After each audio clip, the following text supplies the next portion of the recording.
안희정 전 충남지사 지금 뭐 성폭행 의혹 사건에 휘말려 있고요. 그 김지은 씨 말고도 여성 한 명이 더 등장했어요. 안 전 지사로부터 성폭행 3차례, 성추행 4차례 이렇게 당했다. 이런 주장이 또 나왔습니다. 오늘 안희정 전 충남지사 오후 3시에 본인이 늘 머물던 충남도청에서 기자회견이 예정이 되어 있었는데 오늘 다들 기다리고 있었습니다. 사실 정치데스크팀도 오늘 안 전 지사가 어떤 표정과 어떤 말로 대국민 사과 기자회견장의 모습을 드러낼까 예의주시하고 있었는데 2시간 전에 오후 1시에 나 기자회견 안 하겠습니다. 이렇게 밝혀온 것이죠. 자, 먼저 충남도청 한준섭 공보관이 안희정 전 충남지사로부터 받은 문자 메시지를 오늘 대신 브리핑을 했습니다. 그 목소리 듣고 오시겠습니다. 검찰에 출석하기 전에 국민 여러분, 도민 여러분 앞에서 머리 숙여 사죄 드리고자 하였습니다. 모든 분들이 신속한 검찰 수사를 촉구하는 상황에서 최대한 빨리 시일 내에 검찰에 출석하여 수사에 성실하게 협조하는 것이 국민 앞에 속죄드리는 우선적 의무라는 판단에 따라 기자회견을 취소하기로 하였습니다. 거듭 사죄드립니다. 그리고 검찰은 한시라도 빨리 저를 소환해 주십시오. 성실하게 임하겠습니다. 어떻게 들으셨습니까? 시청자 여러분, 한준섭 공보관 얘기를 들었는데 그러니까 안 전 지사가 오늘 기자회견을 예정했다가 취소한 이유가 지금 어떻게 설명하고 있는 거예요, 강 기자? 네, 우선 속죄를 드리는 우선적 의무, 그러니까 수사에 성실히 협조를 해서 여러분들에게 사죄를 드리는 게 맞겠다라는 방향으로 좀 전환을 했다 이런 뜻으로 좀 보이고 있는데요. 네. 사실 말씀하셨지만 갑작스럽게 이렇게 기자회견을 취소한 것은 어제 정봉주 전 의원의 그런 출마 선언 취소한 내역과 상당히 비슷해 보이기도 합니다. 이렇게 갑작스럽게 취소를 했는데 보시는 것처럼 직접 안희정 지사가 문자를 보내왔다면서 취재진에게 보여주는 모습도 이렇게 보이고요. 아하. 취재하기가 상당히 대단했는데 결국에는 갑작스럽게 취소를 하면서 기자들 사이에서 상당히 볼멘 소리가 나왔습니다. 예. 글쎄요. 안 전 지사는 정작 모습을 드러내지 않았고 공보관이 지금 보시는 바와 같이 안 전 지사로부터 받은 문자 메시지를 국민들 앞에 보이고 있습니다. 언론은 곧 국민이죠. 예, 국민들 앞에 저렇게 보이고 있는데 글쎄요. 어떻게 봐야 될지 모르겠습니다. 그런데 말씀 중에 이준석 위원장 자리하셨습니다. 네. 그러니까 이게 결국에 이런 거잖아요. 셀프 검찰 소환입니다. 지금 네. 안 전 지사는 이렇게 얘기했잖아요.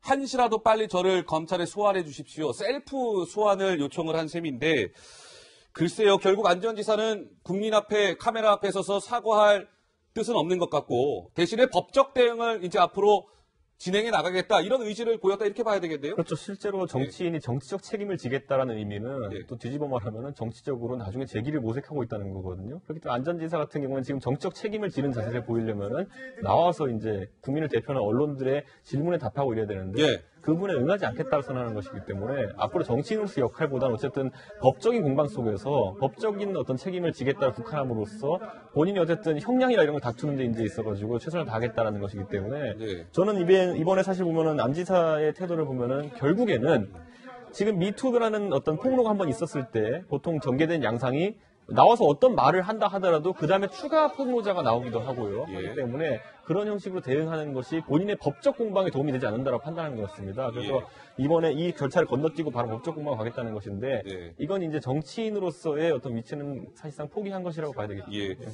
국민 앞에 서서 대국민 사과 기자회견은 하지 않았고 대신에 이제 변호사를 선임해서 법적 대응을 해 나가겠다라는 게 안 전 지사의 생각인 것 같습니다. 시청자 여러분들 판단해 주시기 바라고요. 자, 오늘 충남도청에서 기자회견이 예정이 되어 있었는데 오늘 강 기자 굉장히 좀 소란스러웠다면서요. 화면을 보면서 좀 설명해 줄까요? 예, 좀 더 자세히 현장을 설명해 드리도록 하겠습니다. 지금 이렇게 사다리까지 설치를 해놓고 상당히 취재 경쟁이 뜨거웠던 그 장소, 바로 저기가 충남도청 로비인데요. 네. 한 30초 정도 짧게 안희정 전 지사가 입장을 발표하고 빠질 것으로 예상이 돼서 더욱더 관심이 기울어지고 집중력이 필요했던 취지였습니다. 그런데 2시간 전에 취소를 통보를 했죠. 그리고 그것도 문자로 기자들에게 문자로 전송이 됐고 그걸 받아봤을 때 상당히 허탈했다라는 게 기자들의 그런 전언이고요. 예. 특히 현장에 갔던 기자들은 뭐 물론 시민단체가 그 인근에서 이제 기다리고 있었지만, 그러니까 이런 규탄의 목소리를 내려고 기다리고 있었지만 저 로비가 상당히 협소하고 예. 얼마나 기다리 많이 왔으면 그 시민단체가 안으로 들어올 만한 그런 공간이 없었다. 예. 그래서 목소리는 들리지 않지만 그 시민단체 역시 상당히 허탈해하고 약간 분노하는 그런 분위기를 느낄 수 있었다고 합니다. 예. 입장 중에 그 뭐 일단은 검찰 소환 빨리 해달라고 입장 밝혔다고 했잖아요. 그것에 대해서도 시민들이 좀 해석이 있는 게 본인은 잘못 없으니까 빨리 검찰이 불러달라라고 얘기하는 뉘앙스처럼 보인다는 거예요. 그것 때문에 시민들 사이에서도 상당히 논란이 많더라고요. 진짜 그렇게 읽힐 수가 있겠네요. 강 기자 얘기 들어보니까. 나 지금 다 준비되어 있으니까요. 빨리 그 검사님들 저 빨리 좀 소환해 주세요. 저 빨리 청사에 나가서 조사받고 싶어요. 이게 자칫 잘못하면 난 떳떳하다. 잘못한 거 없다. 빨리 나는 언제라도 한시라도 검찰 조사에 응할 수 있다. 뭐 이렇게 읽힐 수도 있는 대목이기 때문에 예, 그렇죠. 그게 또 다른 좀 논란을 불러 일으킬 수도 있겠군요. 예, 지난번에 안희정 전 충남지사가 이거 JTBC에서 인터뷰 나간 그날 새벽에 그 SNS 글 올렸잖아요. 나 이제 정치를 중단하겠습니다. 이 중단이라는 표현이 뭐 상황에 따라서는 또 언제든지 할 수 있다. 이렇게 읽힐 수 있는 대목이기 때문에 논란을 빚은 바 있는데 또 다른 또 논란을 사지 않을까. 뭐 이런 또 생각도 드네요. 자, 그렇다면 안희정 전 지사가요. 2시간 전에 그 기자회견을 전격적으로 취소한 당연히 그 생각이 있을 거예요. 안 전 지사가. 도대체 무슨 속내로고 어떤 전략일까요, 정 팀장님? 저는 오늘 아침에 조간신문 예. 그 안희정 지사한테 성폭행을 당했다, 성추행을 당했다고 하는 두 번째 피해자가 있다는 보도를 보고 오늘 오후에 기자회견을 제대로 할 수 있을까? 왜 몇 사람하고 우리 하는지 마는지 내기할까? 뭐 이런 농담까지도 했었는데 그러셨군요. 현실화가 됐습니다. 예. 왜냐하면 일단은 오늘 대국민 사과에서는 이 첫 번째 피해자 김지은 씨에 대한 사실 인정이나 대국민 사과를 전제로 하고 도본 문안도 짜고 변호사들하고 상의도 했을 것입니다. 예. 근데 오늘 그리고 이제 그걸로는 이제 한 명밖에 없다는 전제인데 오늘 김지은 씨의 사태를 보고 두 번째 피해자가 그것도 본인이 하고 있는 싱크탱크 출신의 그 연구원이 있기 때문에 예. 그것이 드러난 마당에 그럼 그것을 인정할 것인가 말 것인가 두 번째까지 포함해가지고 고민이 굉장히 깊어졌을 거고요. 네네. 참말로 멘붕이 왔을 수도 있습니다. 그렇기 때문에 일단은 연기하는 걸로 취소할 수밖에 없었던 사정이 있을 것 같고요. 네. 그런데 이제 문제는 이것이 이제 끝이 아닐 수도 있기 때문에 사실은 사과라고 네. 대국민 사과라고 할 땐 타이밍이 중요하고 네. 진정성이 중요한데 이걸 언제를 잡을지는 모르기 때문에 아마 네. 안희정 전 지사의 고민이 깊어질 것 같습니다. 저는 이 정도로 예. 살펴봐야 되는 것이요. 지금 안희정 지사 같은 경우는 과거 이윤택 씨나 이런 사람들과 다르게 그쪽은 아무리 범진보 계열 정도로 표현되는 사람들이지만은 이번에 안희정 지사 같은 경우에는 말 그대로 민주당 사람입니다. 예. 민주당의 얼굴격에 해당하는 대선 주자 후보였거든요. 그렇기 때문에 이번 상황에서 만약에 아까 이제 정상위원 말씀하신 예. 것처럼 불완전한 상태의 사과나 이런 걸 통해 가지고 여론을 잠재우거나 반전시키는 데 실패할 경우에 예. 그 부담은 그대로 안 지사 개인보다도 민주당에게 오갈 가능성이 있습니다. 예. 그렇기 때문에 저 기자회견을 강행한다는 것은 사실 안 지사 개인뿐만 아니라 자신이 몸담고 있던 더불어 민주당에도 상당히 부담이 되는 것이기 때문에 예. 아마 오늘 강행하기는 좀 어려운 부분이 있었을 겁니다. 알겠습니다. 안희정 지사 개인적으로만 봤을 때는 기자회견을 오늘 해봐야 별로 좀 실익이 없다 이렇게 판단을 한 것 같죠. 안 전 지사가 오후 3시에 충남도청 1층 로비의 모습을 드러내야 하는데 2시간 전에 전격적으로 기자회견을 취소하자. 여의도 정치권에서는 이런 목소리들이 쏟아져 나왔습니다. 듣고 오시겠습니다. 나는 안 지사 이야기를 하기가 참 곤란합니다. 개인적으로는 선후배 사이고, 대학 선후배 사이고, 남의 불행을 내가 이야기하는 것은 적정치가 않습니다. 안 지사가 며칠 동안 연락 두절의 잠적 상태로 있었습니다. 이것은 도주에 우려가 있다는 걸 말하는 것이고 자성한다는 의미에서라도 안 전 지사 긴급 체포해야 합니다. 바른미래당 하태경 최고위원 같은 경우는 굉장히 강하게 얘기했군요. 안 전 지사 그대로 그냥 방치해두지 말고 당장 빨리 긴급 체포하십시오. 이렇게까지 얘기했습니다. 안 전 지사가 충남도지사직을 몇 년부터 시작했는지 아세요? 시청자 여러분 꽤 됐습니다. 재선까지 했잖아요. 2010년부터 충남도지사직을 수행을 했는데 8년 전에 충남도청과 오늘의 충남도청 달라도 많이 달랐죠? 2010년에는 당시에 취임식 당시에는 젊은 지도자의 탄생이라면서 상당히 축하하는 분위기였는데 이제는 성추행 가해자 의혹을 받게 됐습니다. 달라진 분위기를 비교하기 위해서 저희가 2010년 취임식 영상 준비해봤거든요. 그 영상 보고 오시겠습니다. 저는 오늘 도민 여러분의 부름을 받고 제36대 충청남도 도지사에 취임하기 위해 이 자리에 섰습니다. 재임하는 동안 이 국민 주권의 대원칙을 겸허한 마음으로 새기며 최선을 다해 나가겠습니다. 이제 우리는 지난 수십 년 역사와는 다른 새로운 충남의 역사를 쓸 것입니다. 네, 2010년도 충남지사직에 취임하면서 한 안전지사의 목소리 듣고 오셨습니다. 충남의 역사를 일으킬 것입니다 라고 마지막에 목소리를 높였는데 충남의 역사가 글쎄요 어떻게 됐는지 잘 모르겠습니다. 근데 이 보면은요 아까 정 팀장님께서 안전지사가 오늘 기자회견을 전격 취소한 것은 두 번째 피해자가 등장했기 때문도 하나의 이유가 될 것이다 말씀을 주셨는데요. 더 좋은 민주주의 연구소라고 마포구 서교동에 있는 안전지사의 개인 싱크탱크 사무실이 있습니다. 거기에 연구원으로 근무하는 A씨를 안전지사가 수차례 성추행 내지는 성폭행한 것 아니냐 이런 의혹이 불거진 상태입니다. 지금 제가 제 이용한 앵커 목소리를 들으면서 지금 화면에 띄어진 아마 날짜와 장소를 시청자 여러분들께서 쭉 보고 계실 겁니다. 안전지사가 이 A씨 여직원을요 2015년 10월부터 2017년 작년 1월까지 저 많은 곳에서 성추행 내지는 성폭행을 시도했고 2016년 8월부터 2017년 1월 이 세 차례는 안전지사로부터 성추행 수준이 아니라 성폭행을 당했다는 게 여직원 A씨의 주장입니다. 자, 정 팀장님 어떻습니까? 놀랍죠. 저 시기를 잘 보시면 알다시피 대선이 한참 그 진행 중인 시기도, 그러니까 그때는 확실하게 그 소위 탄핵 정국 막바지라서 네. 스포트라이트가 있을 거고 사실상 누구든지 대선 주자임을 알 수 있는 그런 활동을 할 때였거든요. 그 쉽게 말하면 온 국민이 정말 보고 있는 그런 와중에서 같이 그 싱크탱크로서 같이 일하는 직원을 예. 저 같으면은 보통 남자 같으면 들키지 않을까 무서워서라도 도저히 할 수 없고 평소에 그랬던 사람도 저 기간이라면 자제해야 됐을 그 기간에 예. 그런 일을 주장이지만 현재로서는 그런 일이 있었다는 걸 참 믿기가 어렵고요. 예. 이런 생각이 듭니다. 개인적으로는 그 타이거 우즈가 그 부인 몰래 바람 피다가 계속 걸려가지고 이혼 당했었죠. 골프 선수 타이거 우즈요? 예. 예. 왜 그 생각이 떠오르냐면 타이거 우즈가 그 여성동과 그 불륜관계를 맺고 바람을 폈을 때가 예. 전부 다 중요한 메이저 급 골프 경기가 있는 날 당날 새벽이었어요. 아, 그래요? 그러니까 이제 이거는 본인이 어떤 정치인으로서의 대선 주자로서의 부담감 이런 것들이 극도로 당할 때 이런 식으로 스트레스를 좀 풀지 않았나 이런 생각이 들어서 예. 더욱더 불쾌하고 참 죄질이 좋지 않다 이런 느낌이 듭니다. 자, 시청자 여러분, 지금은 이건 다 혐의가 확정이 된 거는 아닙니다. 그렇죠? 예, 이것도 그 싱크탱크 여직원 연구원으로 일했던 여성 A씨의 주장을 토대로 저희가 말씀을 드리고 있는 건데요. 2017년 작년 1월 18일로 시청자 여러분 잠깐 좀 돌아가 봐 주시기 바랍니다. 그때는 대선을 앞두고요. 민주당 내에서 이제 누가 대통령 후보가 될지가 치열하게 경쟁을 하던 시점이었습니다. 경선 후보가 막 토론회도 진행하고 그런 시점이었는데 그때 안희정 전 지사가 이 여성 A씨를 성폭행했다라는 의혹이 불거진 것이거든요. 자, 1월 18일 그때로 한번 돌아가 보겠습니다. 목소리 듣고 오시죠.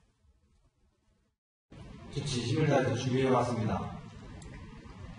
최선을 다해서 훈련해왔습니다. 그리고 제가 정치인으로서 지금 가장 최상의 컨디션이라고 생각합니다. 이 위기에 처한 대한민국에서 새로운 젊은 도전과 패기가 이 대한민국의 위기를 극복할 수 있도록 대한민국 정치 지도력의 세대 교체를 허락해 주시기 바랍니다. 저렇게 노원구청에서요, 안희정 전 지사가 1월 18일 날, 경선 후보자 자격으로 이제 노원구청에서 저렇게 강연을 한 겁니다. 저렇게 강연을 하고, 여의도에 있는 호텔로 와서 여성 A씨를 호텔로 오라고 해서 성폭행을 했다는 게 이 여성 A씨의 주장인 것이죠. 글쎄요, 이준석 위원장 어떻습니까? 어떻게 봐야 될까요? 예. 제가 두 사람의 대선 후보를 따라다녀 봤지만요. 예. 근데 대선 후보가 솔직히 말하면 개인 시간이라는 게 있을 수가 없습니다. 그거는 새벽 시간도 마찬가지고요. 새벽 2시, 3시까지 참모들과 선거 전략을 논의하고 5시만 되면 행사를 위해서 다음 장소로 나가는 게 일상이기 때문에 예. 잠은 뭐 중간에 때우는 게 일상이고요. 그 상황 속에서 이런 일이 발생했다는 게 우선 믿겨지지 않아가지고 예. 아직 혐의가 확정되지 않고 저는 믿지 않았습니다, 솔직히. 그런데 여성의 증언이 너무 구체적이고 예, 그거는 예. 뭐 여의도에는 호텔이랑 장소까지 특정되고 뭐 들어가자마자 성폭행이다 이런 구체적인 증언이 있기 때문에 이건 제가 봤을 때 정치 문법상으로 저는 굉장히 놀라웠고 예, 무엇보다도 이 엄중한 시기 대한민국의 만인지상이 되겠다고 하는 시점에서 이런 선택했다는 게 저는 사실 굉장히 이해가 가지 않습니다. 예. 정치 세대 교체를 허락해 주시기 바랍니다. 저렇게 목소리를 외친 날 바로 그날 밤에 호텔로 불러서 여성을 성폭행했다는 게 A씨의 주장입니다. 시청자 여러분. 자, 김지은 전 정무비서 있지 않습니까? 김지은 전 정무비서가 이제 며칠 전에 JTBC에서 이제 인터뷰를 했잖아요. 그때 인터뷰 내용 가운데 한 부분을 저희가 다시 좀 들어볼 필요가 있을 것 같아서 준비했습니다. 듣고 오시죠. 최근에 저를 밤에 불러서 미투에 대한 얘기를 했습니다. 미투에 대해서 불안해하는 기색을 보이셨던 것 같은데 저한테 내가 미투를 보면서 그게 너에게 상처가 되는 건 줄 알게 되었다. 미안하다. 너 그때 괜찮느냐. 그렇게 얘기를 해주셨는데 그래서 오늘은 안 그러시겠구나라고 생각을 했는데 결국엔 또 그날도 그렇게 하시더라고요. 미투 언급을 하고 미안하다고 사과한 상태에서 또다시 그랬다고 하는 게 저한테는 여기는 벗어날 수가 없겠구나. 지사한테 벗어날 수가 없겠구나. 네, 김지은 씨의 저 절절한 목소리를 다시 우리가 들은 이유가 있죠, 강 기자? 예, 그렇습니다. 자, 우선 첫 번째로 이 주장한 그 수법이 상당히 유사한데요. 일단은 경선 토론과 이후에 성폭행이 일어났다는 주장, 그리고 미투를 언급한 그 당일에도 성폭행이 일어났다는 주장, 어떻게 보면 이중성 논란이 벌어질 수 있는 그 수법이 상당히 유사하다. 피해자를 달지만 방법은 유사하다. 이렇게 볼 수 있겠고, 지금 보시는 것처럼 나머지 구체적인 수법이 비슷합니다. 담배 심부름을 시켜서 어떤 구실을 만든 다음에 그렇게 해서 만나게 되면 이후에 성폭행을 저지르고 네. 그 다음에 하는 말들이 상당히 좀 뜬금이 없다라는 거죠. 어허. 지금 뭐 김지은 씨의 경우에는 그 비밀 SNS로 괴념치 말라라고서 이제 얘기를 했고 예. 두 번째 피해자인 A 씨에게는 이제 맥주를 사오라고 해서 맥주를 사서 만나서 그때 성폭행을 저지른 다음에 그때 했던 말이 지위가 버겁다라고 하소연을 했던 거죠. 그러니까 일반적인 상식으로서는 어떻게 보면 이해가 될 수 없는 뜬금없는 말들이 계속 이어졌다 이런 주장이 나온 것이 상당히 유사하다고 볼 수 있을 것 같습니다. 저는 이 생각이 들었습니다. 지위가 무겁다, 버겁다라는 말은 어쩌면 진실미일 수도 있습니다. 네. 본인 자신 안희정을 잘 알 거 아니에요. 그 기본과 바닥을 잘 알 거 아니에요. 그런데 지금 유력한 대선 주자까지 가 있고 어쩌면 대통령이 될 수 있는 이런 상황에서 스트레스를 많이 받았는데 그렇다면 당연히 지위가 무겁다. 쉽게 말하면 자기는 능력이 안 된다. 본인이 알았으면 그만두면 되는 거였죠. 예. 근데 그만두면 되지 않는데 그걸 얘기를 하면서 성폭행을 했다고 하는 주장이 나오는 거죠. 예. 그러니까 저는 이 패턴을 보면서 안 지사 같은 경우는 좀 젊은 시절부터 예. 어떻게 보면 이런 식으로 여성들한테 접근하는 것이 한두 번 해보는 것은 아닌 것 같다. 해보는 것은 아닌 것 같던 생각이 들고요. 더더욱이나 남자들, 아주 힘이 있는 자리에 있는 남자들이 갑자기 약한 모습을 보이게 되면 여자들이 좀 마음이 약해지거든요. 모성애 같은 것도 느끼고 마음이 좀 이렇게 방어막이 좀 해체가 되는데 그런 것들까지 좀 잘 알면서 만약에 이게 사실이라면 그걸 볼 때는 이거는 좀 일회성이나 이런 것은 아니지 않을까 이런 생각이 듭니다. 네, 그런데요, 많은 분들이 저 안전지사가 성폭행하기 전에 그 A씨한테 연구원한테 지위가 버겁다 이렇게 하소연했다는 거 아니겠습니까? 근데 이게 안전지사의 저 얘기가 납득이 잘 안 된다라는 목소리를 내시는 분들이 많아요. 왜 그러냐면, 자, 그래픽 화면 한번 보시죠. 김지은 전 정무비서 이렇게 얘기했습니다. 지사이자 상사이기에 무조건 따라야 했다. 그러니까 그만큼 권력이 셌다는 거죠, 안전지사가. 그리고 A씨는 또 이렇게 얘기합니다. 절대적 지위였기에 안전지사의 요구를 거부할 수 없었다. 지위가 버겁다. 이렇게 하소연했다는 게 안전지사의 얘기인데, 정작 성폭행을 당했다고 주장하고 있는 두 여성은 안전지사의 권력이 너무 셌다는 거예요. 잘 납득이 안 되지 않습니까, 이준석 위원장? 예. 그러니까요. 사실 안전지사가 외롭다는 것은 결국엔 본인이 세운 권위 때문에 주변에 마음을 터놓을 사람이 없다. 그러면 결국엔 나중에 그걸 벌충하기 위해서 결국에는 자신의 지위를 이용해서 이제 자기보다 약한 사람들에게 이런 아까 정 의원님도 조심스럽게 묘사하셨지만 예. 스트레스를 좀 푸는 대상으로 사용한 것이 아니냐는 오히려 비판이 생길 수 있기 때문에 예. 이 부분은 물론 이제 안영 지사가 이제 뭐 심리 분석을 받아봐야 되는 부분이겠지만은 예. 지금 봤을 때는 어쨌든 본인은 허심탄회하게 자신이 이제 뭔가 수레하면서 이야기한다고 생각했겠지만은 예. 반대로 그게 강압이라 느껴질 수밖에 없는 환경이었다는 겁니다. 그렇다면 이거는 제가 봤을 때 지도자 입장에 봤을 때 상당히 무책임한 어떤 접근이 아니었나 생각이 들게 됩니다.